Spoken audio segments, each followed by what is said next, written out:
This channel is part of the Nick Terrell network. Sit back, relax and enjoy your featured presentation. Hi guys, hello and welcome back to another video right here on the channel. So as a few of you know, it was my birthday last week and one of my gifts amongst the many was this, the Atari 400 Mini. So regular viewers of the channel know, certainly long time ones, I love these machines. I've got them all, I collect them all. They're absolutely brilliant. So what I'm going to do for you today, I'm going to jump down onto the table, I'm going to unbox it, and I'm going to flick it on, show you all the interface, how it works, then come back and give you my final thoughts. Right folks, so this is the Atari 400 Mini, another one of the HDMI consoles. So let's just flick it over, and we can see on the back we've got screenshots of some of the games and the controller. So let me just open that up there. Trusty knife and specs.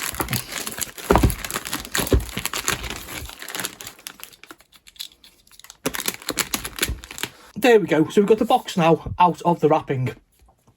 So 400 Mini, 25 games on board, little joystick, it's made by Retro Games, we get the lovely Atari logo on there, and a Peggy 7 for anyone who's actually interested. Contents on the side of the box, just what it says there, the Mini itself, cables and the stick. Oh, that's nice. So we've got a list of the games. Okay, so we've got Airball, Asteroids, Basketball, Battlezone, Berserk, Boulder Dash, Bristles, Capture the Flag, Centipede, Crystal Castles, Electric Glide, Encounter, Flip and Flop, Henry's House, Hover Bother, Lee, Millipede, Miner 2049er, Mule, Missile Command, O'Reilly's Mine, The Seven Cities of Gold, Star Raiders 2, Wavy Navy and Yump. Of interest, AC adapter not included. So this appears to be a thing, and many of you have already seen my previous videos where I moan about this, but I suppose in some ways, you know, we've all got iPhones, Galaxy phones, whatever, tablets and everything else, so you can't really argue too much, can we, these days? So there we go, we've got some of the screenshots on the back, and I really can't wait to get my own, well, get my hands on this. One of the main reasons, of course, is load your own games via USB. So you can go through a little process, you can get your own USB stick, get your games, ROMs from wherever you get them, you know, hopefully own the game before you download the ROM. We all know the story there. So we can get a load of games on our USB stick and we can knock ourselves out, have all the fun in the world. Okay, let's open this up. There we go, little slice along there. Now this is actually a nice opening box. Again, those long time viewers know I have all sorts of fun with boxes and wrapping and stuff, so that was nice. Okay, let's open it up, let's see. Ah, okay, so we get straight to the meat and tatties of it immediately. So we've got the joystick here, typical Atari style joystick. What is nice about this though, I don't know if you notice, is you've got like you got little directions here and you've got the button, but on here we've got other different function buttons, which is really, really nice. Okay, so let's put that down and have a look at the console itself. Try and keep everything shot, shall we? Try and be professional. Professional. Okay, here we go. Off comes a little cellophane.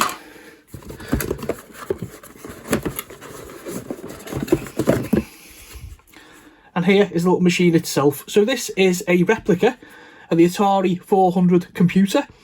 I think back in the day in the United Kingdom, I think we had Spectrums and Commodore 64 computers, and our friends across the park had the Atari. So as a form of reference, there's my hand there, and there is the actual machine. So this is tiny. It's got to be about 5 inches along by about 6 inches across, and literally 2 inches in depth. So it is tiny like them all. This does not open up, obviously, there'd be no point for it to do so. So we've got a little model keyboard. These keys don't work, but unless you have tiny baby-sized fingers, you ain't getting them to work anyway. But it's nice to have a replica of the actual machine itself. So let's go on to the side, and we just see it's plain with a little grill there. Onto the back is what we really want. USB, HDMI, and power lead-in. On and off there, nice click. The other side's a little bit boring, just like that one. On the bottom, we just got the Mini and all the different bits and bobs. Okay, so there we go, joystick and machine. Let's put that down there. Okay, so we get a little starter's guide. These are much of muchness. You plug them in, you put them on, you play with them. But, you know, for anyone who may have, like, you know, lived under a rock or who may not be technically savvy, it's nice to see. And I'm taking these are just the leads. Yeah, nice grey HDMI lead. We've all got about 35,000 of them by now. And that is, of course, the power lead. Okay, so I am going to leave it there, guys. I'm going to go flick the telly on and we'll have a look at what it's all about. Okay, we turn it on and straight away we see the language selection. Television settings, we're on 50Hz with being PAL and Europe. And we go straight into the main menu. Nice little tune straight off. Now I like this where we see all the images of the games there. Okay, so Airball, Asteroids, Basketball, Battlezone, Berserk, Boulder Dash, all-time classic, Bristles, Capture the Flag. That one is of interest with it being an early 3D maze game. The Immortal Centipede, Crystal Castles, Electroglide, which looks like a racing one, Encounter, Flip and Flop, Henry's House, Hover Bother, Lee, Bruce Lee of course, Mule, very highly rated by most Atari 400 fans, Millipede, Miner 2049er, Missile Command, O'Reilly's Mine, The Seven Cities of Gold, looks like a little strategy title, Star Raiders 2, Wavy Navy, and Yump. So straight away, nice little selection of games. As I say, we can add our own obviously if that's what we want to do. I will be doing that. Across the bottom of the screen we get a nice little help function, push up on a pad, save games, pull down. So this is like all the other HDMI systems where we can do like save slots, which is nice. Never had that privilege back in the day. I'm sure many of you feel the same pain. There's a menu for options, favourite games, so you can basically play whatever you like and link them into their own little folder. Sort, which I think you can do by like date and release and type and that sort of thing, and obviously just start game, and we've got the 400 Mini logo on there. So let's have a little look at what this little beauty can do. I think Asteroids needs to be done. You can tell the 2600 boy in me already, can't you? Okay, copyright 1981, Atari, what we all know and love. There we go. So just left and right, fire. So this does look to me like the 400 version. You can play other Atari games on this. The XL, I think. 800, 400. So this, obviously, it comes from the arcades, and then it went over onto the 2600, and like everything back in the day, had a conversion. The one thing I will say straight away, the joystick moves really nice. But you know, it is very stiff. I've been used to playing my PlayStation 5 like the last 3 months, and thankfully controllers have improved with the ergonomical design. Okay, that's enough of that one. Let's take a look at another one. Let's do a little bit of Battlezone. Copyright 1987. Beautiful graphics for like a home computer. So again, this one comes from the arcades. You're just a tank and you are shooting other tanks. Back in the day, this had a little 3D visor, which was amazing. You kind of went along, put like your 50p in. Oh, there we go. Not a great example. Put your 50p in, and off you went. You had this little visor, and you just saw these tanks coming towards you. You can, of course, move. I'm just sitting here stationary because I'm just talking and waxing lyrical, so you can kind of pull back left and right. Get them before they get you. Yeah, there we go. It's been a long time since I played this. But no, absolute classic art Atari, and to see this actually going, you know, on a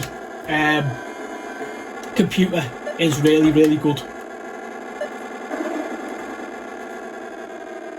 Right, I'm going to quit while I'm ahead, but absolutely beautiful vector graphics. Okay, do a little bit of berserk.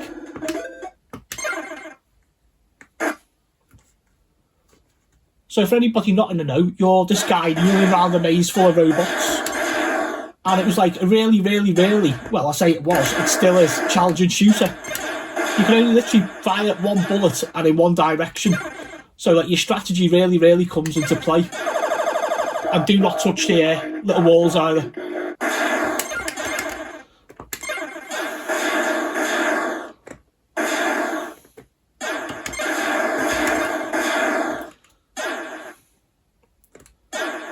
So this is like Atari at its best in my opinion, apart from maybe a combat.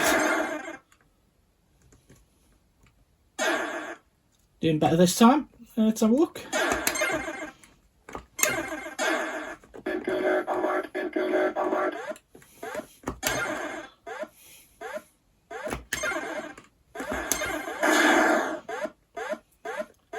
Oh, I don't like that little bouncy ball. No.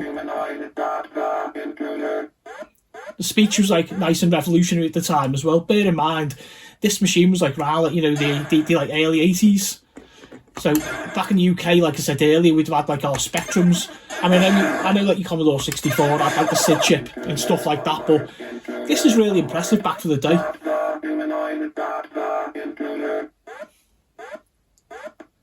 Okay, let's leave it there and go on to another one. Let's have a look at Boulder Dash, an absolute all-time classic. 1984.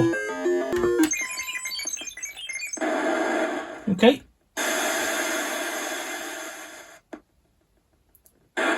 Okay, so we're just a little guy. We've got to run around, collect the diamonds, avoid the rocks. I think everybody's played this at some point, haven't they?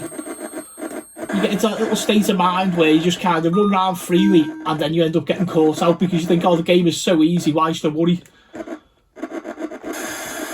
Very silly mistake to make. But when you get into the zone with this, it's like almost like a zen.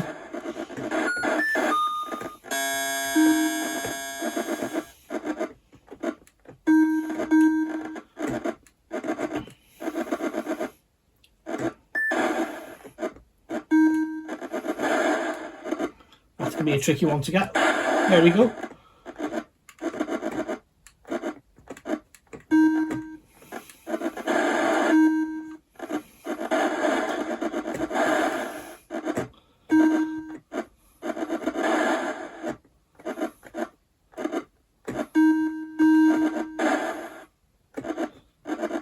And to the exit. You can see I played this one before, can't you? Let's go on to another one. Okay, Wavy Navy, I've never played this one, let's take a look.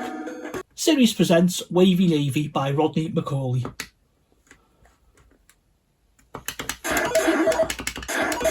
So when I first seen this announced, I was really interested, to be fair, because I've never seen this game before, and it's basically... Ouch. It's basically a Space Invaders on the water, and I was just really desperate to play it. And I've got to admit, it hasn't disappointed. It's got a very a real touch of like Galaxian with it, with like the different flying vehicles that come down and attack you and stuff. Gives you something else to think about apart from just trying to nail the guys coming down the screen. Just tempted me in there, didn't he?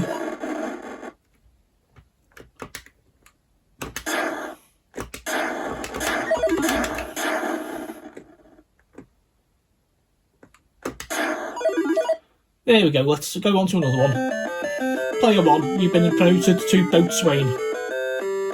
Okay, let's finish off with Lee. Okay, so the graphics look nice.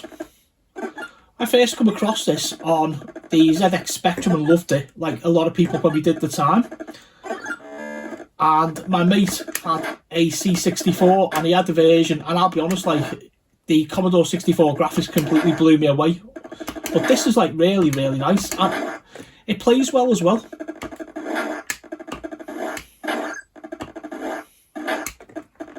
So it's just a case of run round, fight or avoid the bad guys, and collect the little lanterns. Everyone's played Bruce Lee, haven't they? But absolutely, again, it was like another title that that, like, when I seen it released, I was like, yeah, I'm all over this. I'm only going to do a couple of screens, guys, so otherwise I just will sit there and just play this all day.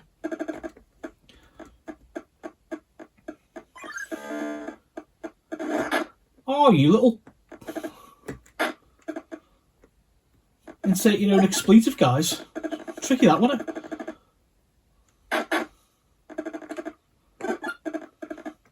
Tricky or nasty, even. You generally find that the ninja is easier to fight and the big guy is harder with being stronger. He's like a sumo guy. All-time classic.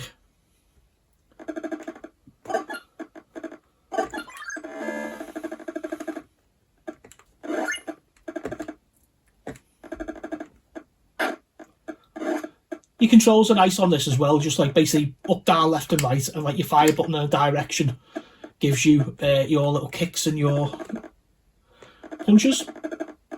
One more screen and then we'll go up top and I'll give you my final impressions and stuff about it. I just don't want to stop playing, Lee. Ah, I missed me bloody jump. Yeah, they're not like really dangerous, they're just more of a pain in the backside, the enemies.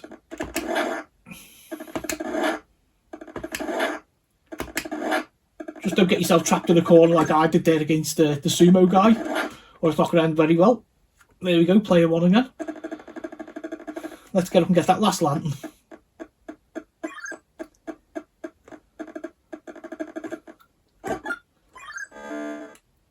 And out of here before we get punched in the face. No.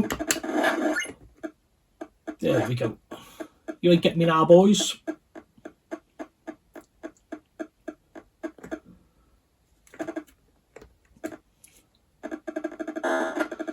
Open little trapdoor. Down we go. And I am going to go up top and give you my first impressions. Right guys, before we begin, I'm just going to point out as well, in my excitement to get the machine on and out the box, on the front we actually have 4 little ports there for more controllers. Right, so what do I think of this? Well, look at the hoodie. I'm an Atari fanboy, aren't I? Really impressed. I've got the Atari 2600 Mini and I adore that. That was like my era. Anyone who knows like my history or knows me personally knows like I grew up on like Atari. It was my first experience of like computer games. And here we are like 40 odd years later. Yeah, so what do I think of it then? The packaging, really impressed with. You could stick this on the shelf at like a Waterstones or, you know, somewhere like that, a Walmart in the States, Asda here, something like that. Smith's Toys, and immediately the packaging is going to get your attention. It would have got mine. You have a look and it does everything it says on the box. It shows a few little games, you know, screenshots on the back, which is always nice to see what you're getting into. These are a niche product. I think the mini HDMI systems, you can get all these games really on like all your emulators, you know. I mean, I'm not gonna lie, or you get like a Raspberry Pi or something like that. But what I like is this is like little, it's sturdy, and it's like, you know, a real representation of like what that machine was. Like, I never had one obviously, because like I say, our friends across the pond in the States, they played them more. We had the Speckies and Commodore 64s and stuff. But you know, it is nice to actually have like a representation of the actual machine you do. And I still feel, I mean, I've cut my teeth, don't get me wrong, I've had like Raspberry Pis and stuff like that. And I played ROMs, but it feels so impersonal. Like playing this with like a joystick and, you know, looking at it and all the aesthetics, to me, is what I'm trying to say, really nails it. When we come to turning it on, really basic setup, you know, your language, your TV, 50 hertz, whatever, 60 for our friends in the States there. And, you know, nice clean interface. I loved the little music. I loved the fact that like up on the screen we had like a graphical representation of the game we got, a little description. I mean, all this stuff's standard, but it's just nice as if I've never had one of these and I'm opening the box for the first time and putting it on and playing it. Yeah, the interface itself is really nice. You know, move left and right with the joystick. The one thing I would say I did find is, you didn't see it because obviously I've got an editor, but like the controls were like a little fiddly on the joystick, you know. sort of the different menu buttons. I'd like to see that, if I give a little criticism, maybe more clearly laid out. Yes, Nick, you should have read the manual. Yeah, of course you should. But, hey, you know, I'm not an idiot. You plug it in, you play it. You know, we're all gamers. But maybe a little bit of, like, consideration around the controllers and stuff like that. It would have been nice, but, you know, I'm not... It's a tiny little niggle, that's all. Getting hold of an Atari controller again is always lovely, always nice. Real stiff, you know, you're dragging it, which is like, again, I think I made a comment in one of the gameplay sections was, you know, I'm used to like the analog stick, you know, all the precise controls we have now, with like PlayStation 5 pads and stuff like that. You know, these are like your old analog controllers, you're dragging them left and right and you're bashing one button. And, you know, our games like an Assassin's Creed or No Man's Sky now, you know, have like 15,000 buttons. Nah. I didn't notice, it probably did say on the screen, but I'm like a big kid, as you can probably tell. Like with the games for the 400, the 800, the XL, I think it was, or XE. My knowledge of Atari comes more from the 2600. I don't even know a lot about the 5800 or, you know, any of the others really, to be honest. But nice to see a machine that runs a collection of all the different computers. You know, be interesting to see the differences between the 400 and the 800, things like that. Should I have done a little bit of research before the video? Yeah, you know, maybe I should have done, but I'm not going to, because I turn on a camera and I talk, you know, and I give like my honest opinions, and, you know, hopefully that comes across on the screen to you guys and you appreciate me for that. Game selection wise, yes, we had some of the big classics, some of the big hitters, you know, your Asteroids, Missile Command, Centipede, Millipede. That's always going to keep... They were converted back in the day from the 2600 over onto the Atari computers, you know, and they're sold in buckets, to be fair. I'm just going to put this down. So it was nice to see those on there, the big hitters. But, like, also things like Mule, M-U-L-E, with the dots in the middle.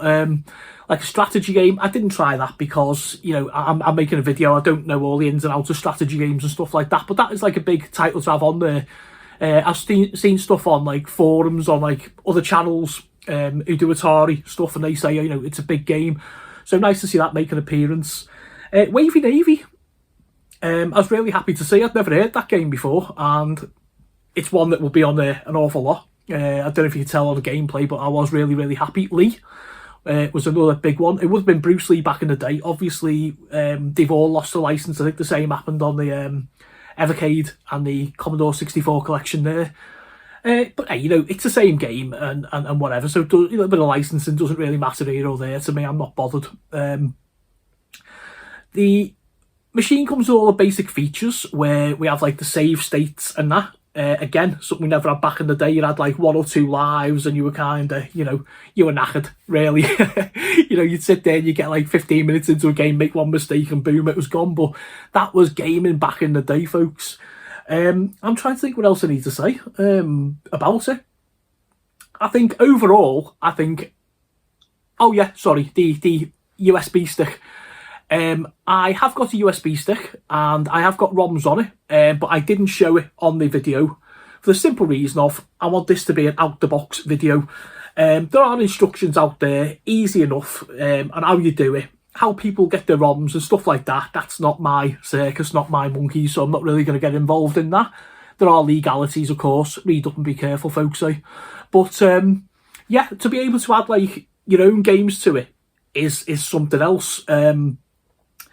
Personally, if I didn't have the stick and if that wasn't a feature, you know, I'd be happy. I really would. A nice selection of different types of games, something there for everybody. I walk away with a warm little fuzzy feeling in my little gamer's heart. Really happy with this one.